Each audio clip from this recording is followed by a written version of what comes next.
Voilà, 5-6-7 matin se poursuit, 8h11 dans ce studio. Eh bien, vous faites bien d'être avec nous. J'espère que vous passez une très belle matinée. Alors aujourd'hui, précisément, il n'y aura pas de débat. Il n'y aura pas de débat aujourd'hui. Le forum de discussion prendra l'allure d'une découverte d'ouvrage.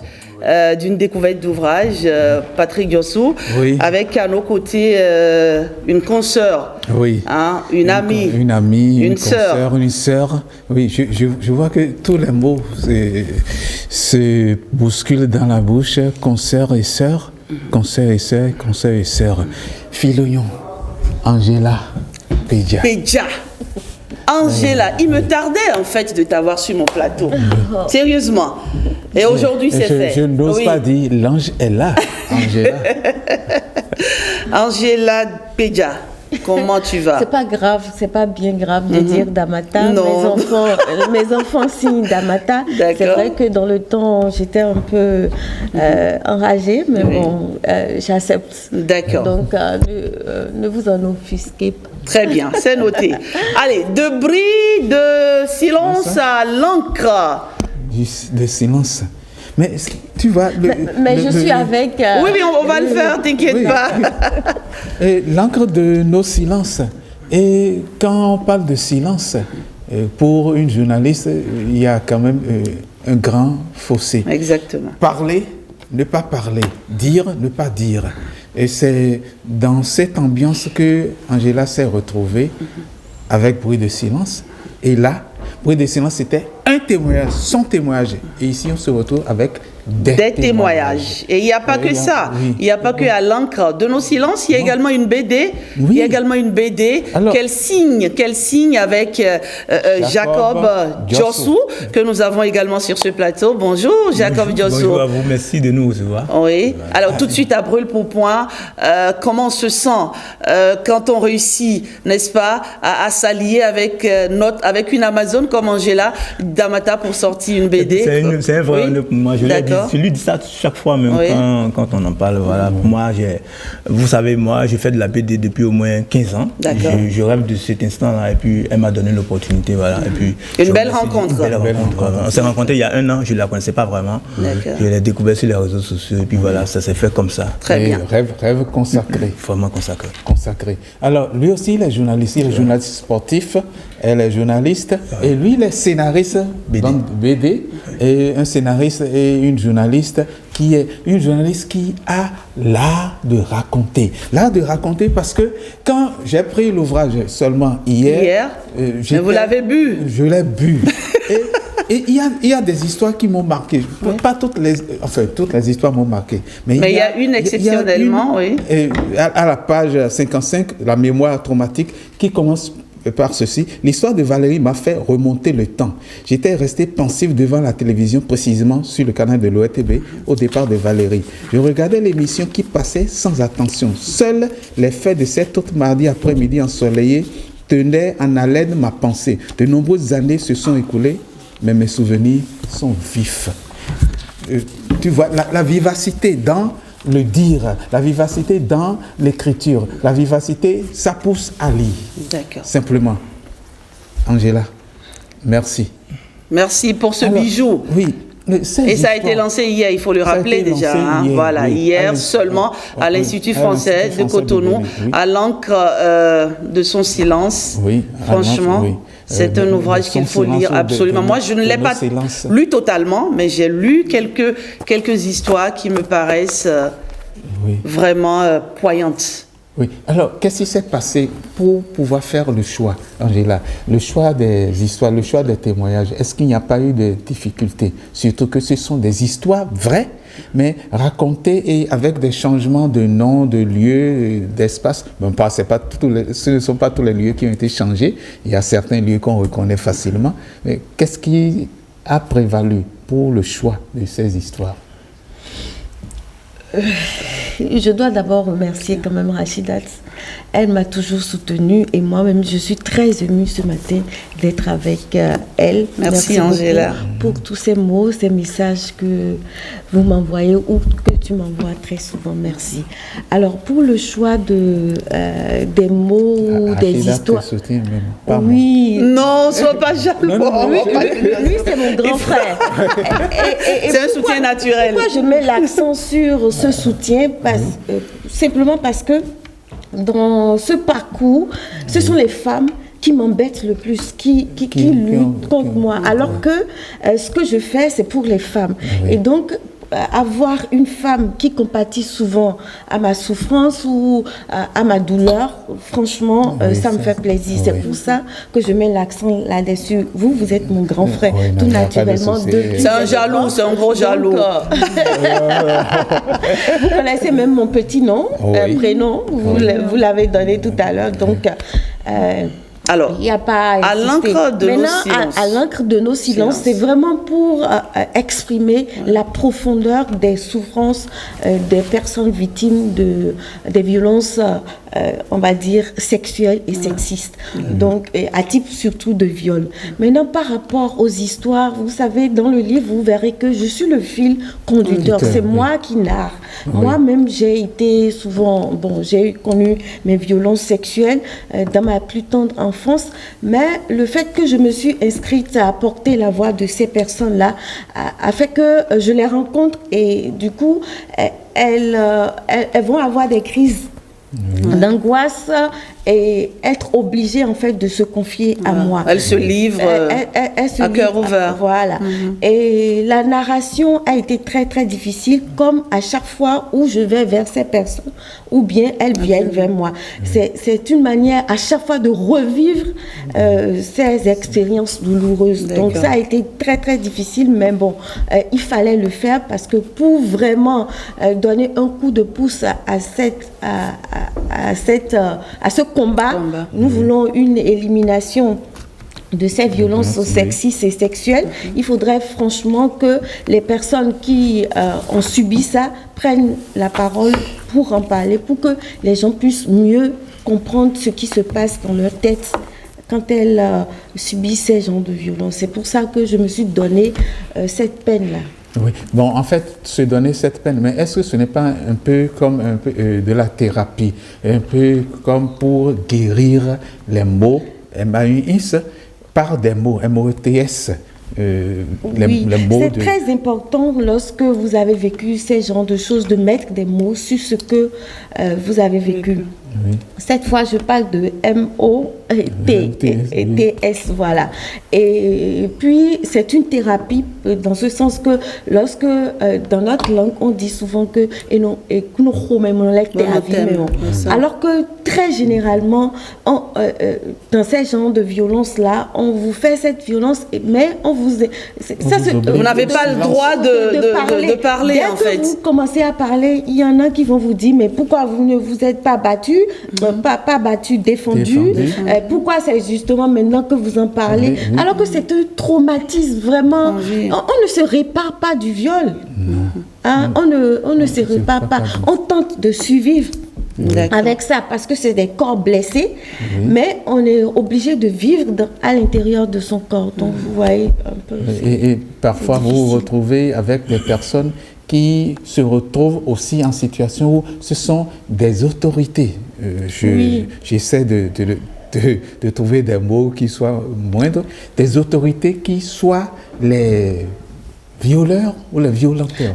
En fait, ce qui m'a vraiment frappée pour que je puisse écrire cet ouvrage, c'est vraiment le fait que après ma dénonciation du 1er mai 2020, je me suis retrouvée sur le talk show qu'on appelle T10.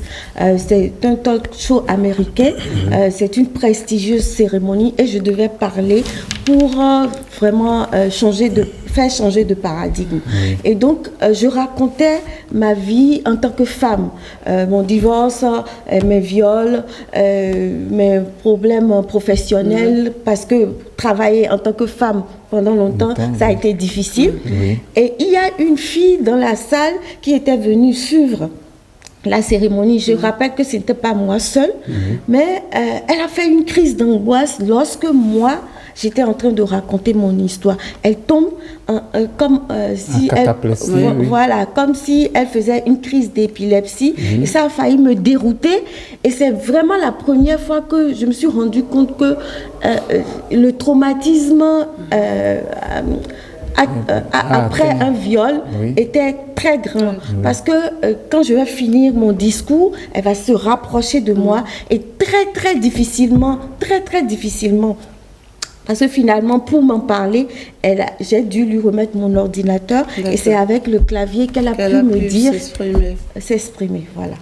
Vous savez, franchement, on n'imagine pas la douleur de cette personne, franchement. On peut tenter d'oublier, on peut essayer d'en guérir, mais c'est des blessures, en fait, qu'on garde à vie. Et il suffit juste d'une petite porte ouverte pour que, voilà, tout rejaillisse et qu'on revive tous ces souvenirs douloureux. Alors, la BD aussi a été lancée hier, Filoyon. Oui, Filoyon. Une voix qui s'élève.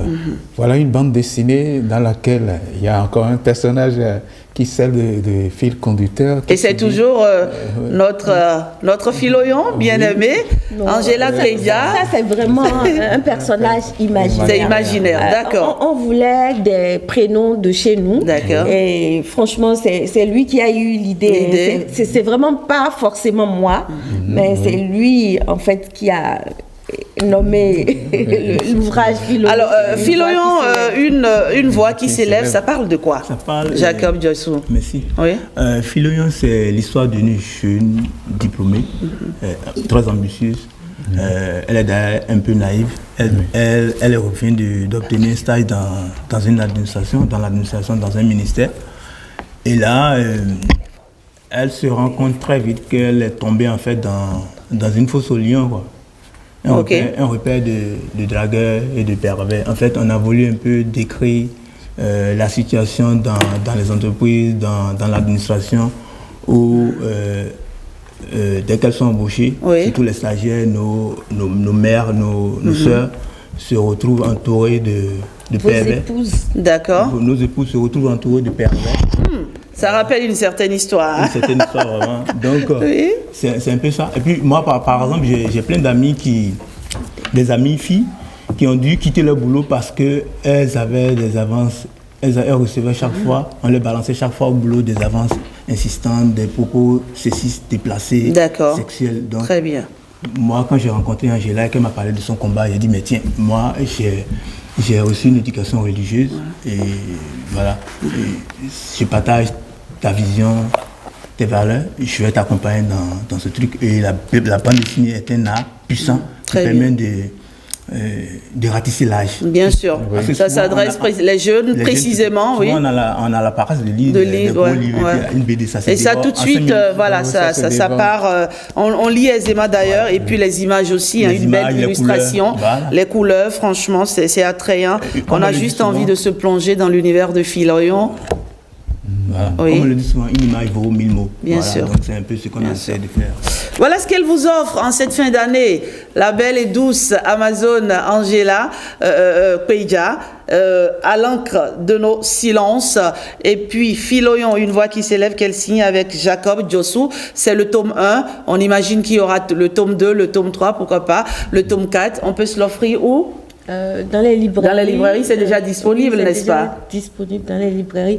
Notre-Dame, Sonaec et Savoir d'Afrique. Savoir d'Afrique. Oui. Et vous avez également un numéro pour vous les faire livrer si vous voulez. Exactement. Allez, merci Angela Kpeja. J'ai bien envie, Angela, de te faire découvrir une jeune fille qui est venue ce matin nous conter un peu son histoire. C'est vrai que quand on parle de violence basée sur le genre, on pense à des femmes battues, on pense à des femmes violentées, mais les violences basées sur les genres prennent plusieurs formes en réalité.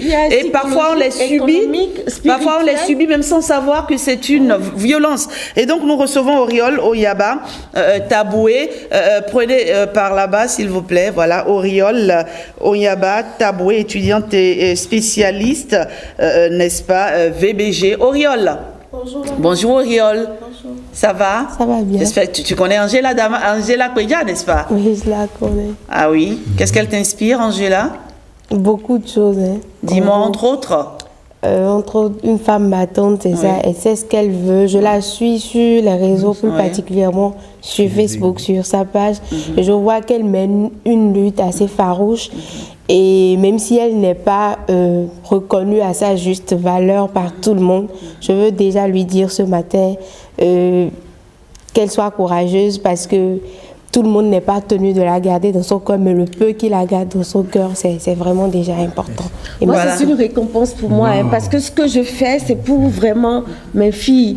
Puisque j'ai une fille qui a à peu près déjà 25 ans, donc franchement... 25 ans oui. Ça ne te rajeunit pas? Non, mais c'est pas mais bien tu ne grave. parais pas ton âge, Angela. Je prends ça, il y a pas Tu ne parais pas ton âge, franchement, ça je te le dis. Hein. J'ai vu Diane Nama se retourner là-bas.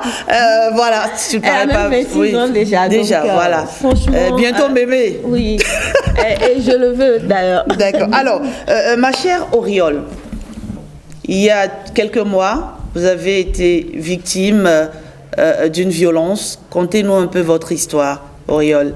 Ok, d'accord. Je suis slameuse et je fais du théâtre aussi. Et donc, je venais d'arriver à l'université d'Abomey-Calavi. Je suis socio-anthropologue en formation aussi. Et quand je venais d'arriver, on devait passer un test. On avait trouvé une opportunité qui devait nous permettre de voyager et de faire... une pièce théâtrale en réalité.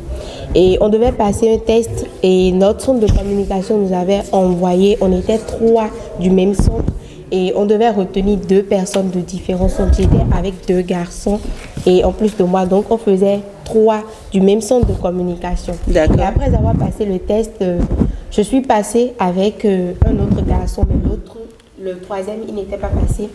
Et on était 2 à être retenus du même centre de communication. Finalement, quand ils ont fait la remarque qu'on était du même centre de communication, ce n'était pas possible qu'on envoie 2 personnes du même centre de communication.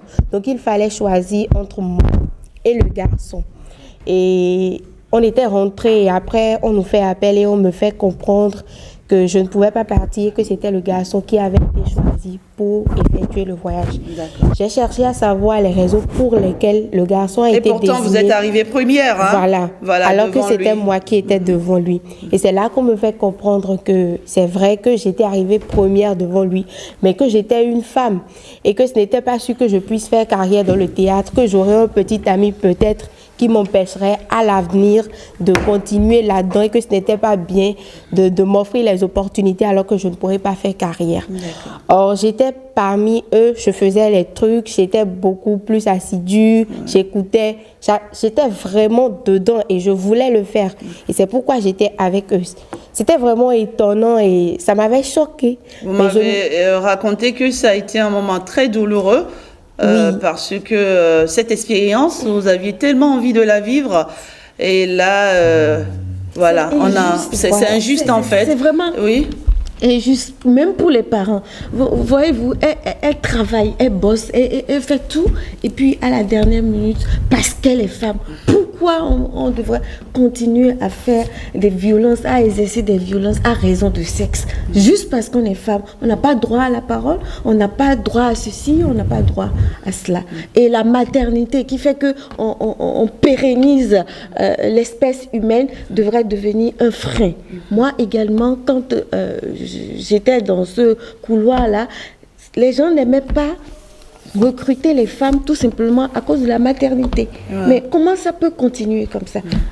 En plein 21e siècle, franchement, c'est un drame. Mais Oriol, aujourd'hui, vous en êtes guérie, mais vous avez quand même voulu conter cette histoire parce que comme vous, il y a sans doute des jeunes qui vivent ça, mais qui ne savent pas qu'en réalité, c'est une sorte de violence aussi, n'est-ce pas? Et qu'avez-vous fait par la suite? Finalement, sur le coup, je n'ai pas réagi. J'étais rentrée, c'était resté enfoui au fond de moi. Et finalement, je l'ai conté à un grand frère qui m'a dit, tiens, ça c'est une violence basée sur le genre. Certes, je connaissais, mais sur le coup, je me disais, c'est vrai que je luttais contre les violences basées sur le genre, je suis activiste, mais je ne me suis jamais imaginé que ça allait m'arriver comme ça. Et ça m'a étonné la manière dont ça avait vraiment agi sur moi parce que j'étais censée protéger les autres. Mais quand c'est arrivé sur moi, je n'ai pas pu réagir. Et ça a été une autre blessure qui est restée là. Et je n'ai pas réagi sur le coup, mais finalement, je leur ai fait comprendre. Et ça a fait même que j'ai quitté le centre de communication et j'ai rejoint. Ah donc, vous êtes partie carrément? Je suis partie carrément. D'accord. Voilà. Vous voyez comment les rêves sont brisés par rapport aux violences basées sur le genre. Et il faut dire que les thérapeutes aussi nous manquent cruellement. Parce qu'il aurait fallu avoir une psy en Afrique. On n'a pas cette culture-là. On n'a pas du tout cette culture-là. Voilà, c'est le parent pauvre de la prise en charge médicale. Donc, je plaide en fait pour qu'il y ait beaucoup plus de thérapeutes par rapport à ça. Et d'ailleurs, mon ouvrage, c'est vraiment pour plaider pour une meilleure prise en charge des personnes qui sont victimes de violences basées sur le genre. Ça fait un effet bizarre parce que je me disais, cela s'est arrêté à un certain âge, mais elle est très jeune, donc ça continue, cette violence continue. C'est pour ça que moi, je me dis que c'est une violence, c'est un combat de longue haleine. On va pas. Mais on va y arriver, Angela. Dans le couloir du combat féministe, il faut savoir que rien n'est acquis. Aujourd'hui, vous pouvez avoir le droit. Demain, d'autres personnes, d'autres hommes, excusez-moi, ils vont remettre en question. Et puis, c'est ça. Et c'est pour ça que c'est important d'avoir des femmes là où il faut. Voilà. Pour que le débat, des femmes qui pensent comme ça, parce que dans la société, vous verrez encore des femmes qui ne comprennent pas si nous prenons le droit à l'avortement. Les gens ne comprennent pas que on ne demande pas en fait à la personne d'aller interrompre sa grossesse. Mais en tant que femme qui porte la grossesse, c'est de votre droit de choisir d'arrêter ou de poursuivre votre grossesse. C'est un choix que vous devez faire de façon libre. Et il y a des femmes qui ne comprennent pas ça. Il y a des femmes qui pensent également qu'on ne peut pas être violée. Quand vous leur racontez que vous avez été violée, vous diront mais pourquoi tu n'as pas crié, pourquoi tu n'as pas fait ci. Elles disent même on se fait harceler. On ne peut pas se faire harceler, on ne peut pas se faire violer non plus. Aucune femme n'aurait voulu subir ça. Est-ce que vous avez fait ce matin, c'est tellement bien parce que vous avez parlé de la confiance en soi. Moi, je trouve que c'est notre éducation, de façon générale, aussi bien pour le garçon que pour la fille, qui ne met pas bien en avant la confiance en soi. On n'est pas éduqué à nous vendre. Vous verrez dans d'autres sociétés africaines, les gens savent mieux se vendre. À côté, les Ivoiriens aussi. Elles arrivent. Les Camerounais aussi. Voilà. Ils ont une audace incroyable. Voilà. C'est aussi bien pour le garçon que pour la fille. Mais encore avec la fille, c'est pire. Parce que les outils didactiques, quand vous les prenez, IPAM, on vous dira que c'est papa qui achète voiture et maman rentre dedans. Donc, dès la petite enfance, on la met dans un casier qui ne lui permet pas, en fait, de revendiquer ses droits. Aujourd'hui, il faut Angela Pédia, je sais que vous avez tellement de choses à dire. Hein? Il y aura un autre plateau, n'est-ce pas, pour qu'on puisse parler de long. Là, je vous le dis honnêtement, il me tardait de vous recevoir. Et c'est juste à l'occasion de cet ouvrage. Mais vous reviendrez sur ce plateau pour qu'on évoque des sujets de notre époque, parce que oui, il est temps, franchement, que ça cesse. Et j'aime bien cette belle conclusion de cet ouvrage qui dit « Entre mourir ou survivre, le choix est vite fait. J'encourage donc les victimes à briser l'omerta. Le faire est un cheminement vers la liberté, mais le viol restera le crime le plus personnel et le plus profond qui soit. Si l'on n'en guérit pas, comme on le ferait avec le paludisme, le Covid-D, la grippe, on pourrait prendre le dessus en assumant sa vérité et sa différence. Oui, j'ai été violée. Si tu ne me crois pas, poursuis ton chemin. Voilà. Merci Angela. Et sincèrement, si je peux quelque chose pour toi, ma chérie, je le ferai. Merci. Donc, veuille bien me voir. D'accord. Merci Angela. Auriol, C'est franchement une histoire qui m'a touchée et j'avais envie qu'on conte cette histoire aux téléspectateurs. Et il faut dire que depuis, vous êtes devenu activiste des VBG. Vous vous êtes dit, ce n'est plus possible qu'on continue de subir ça. Et sur vos plateformes, vous ne cessez, n'est-ce pas, de sensibiliser, d'éduquer, d'appeler aussi les hommes surtout, parce que dans ce combat, il n'y a pas que les femmes, on a besoin des hommes, n'est-ce pas, pour que ce combat, on le gagne. Et donc, qu'est-ce que vous avez à dire avant qu'on ne se quitte, Auriol? Je dirais juste à toutes les filles, à toutes les femmes qui me regardent ce matin, que nous sommes capables de beaucoup de choses, pas forcément dans le même domaine, mais dans nos domaines respectifs. Nous sommes capables de beaucoup de choses si nous nous donnons. La femme, elle a le pouvoir, nous avons la capacité et nous pouvons le faire.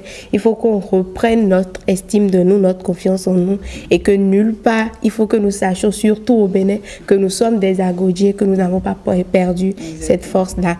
Et je promets de continuer dans cette lutte et partout où je passerai, je prônerai l'élévation de la femme et je lutterai toujours contre les violences basées sur le genre. Merci Auriol, étudiante en sociologie, aussi jeune mais pleine de vision, c'est admirable, je suis admirative ce matin, ne lâchez pas, d'accord, même à nos âges, écoutez, je suis pas si vieille que ça, mais bon, comparativement, même à nos âges, on continue de subir des choses, mais je pense que c'est ensemble, n'est-ce pas, que nous pouvons changer la donne et vivement que les femmes arrêtent d'être un obstacle pour les femmes, parce que si les femmes devaient soutenir les femmes, je suis certaine que ce combat sera gagné d'avance. Soutenons-nous. C'est pas facile, c'est pas aisé, mais essayons de nous comprendre. C'est facile. On a très souvent le jugement facile, mais chacun a sa vie, chacun a son histoire, et par derrière, vous ne savez pas comment cette personne vit. Angela, c'est ça. C'est un plaisir pour moi de t'avoir reçu ce matin. Franchement, merci beaucoup. Comme merci à Joss. On a d'autres invités. Et donc, vous voyez, t'es senti un peu... Ce sont les hommes qui me soutiennent le plus. D'accord, très bien. Et donc, merci. Je dirais merci. On s'est retrouvé deux Joshua. Merci en tout cas de soutenir Angela. Je sais que c'est un combat qui n'est pas facile. Oui. Et je sais au prix de quoi elle tient. C'est pas facile. Moi j'aime bien dire Angela l'incomprise. Oui. Voilà, Angela l'incomprise. Elle est mal comprise, mais c'est la vie. Tout le monde n'est pas obligé de vous comprendre. Merci, Angela. Allez, merci, Auriol, Patrick Yossou. Oui, on va poursuivre cette émission. Il y aura un peu de... Angela tombe dans la semaine, dans la quinzaine de la lutte contre les VBG. Donc, ça tombe très bien. Exactement. Cet ouvrage, il faut absolument le lire, franchement. C'est des histoires qui vous toucheront. C'est des histoires à travers lesquelles vous pourriez vous retrouver. Pourquoi pas? On va rapidement à une pause légère et on revient pour la suite.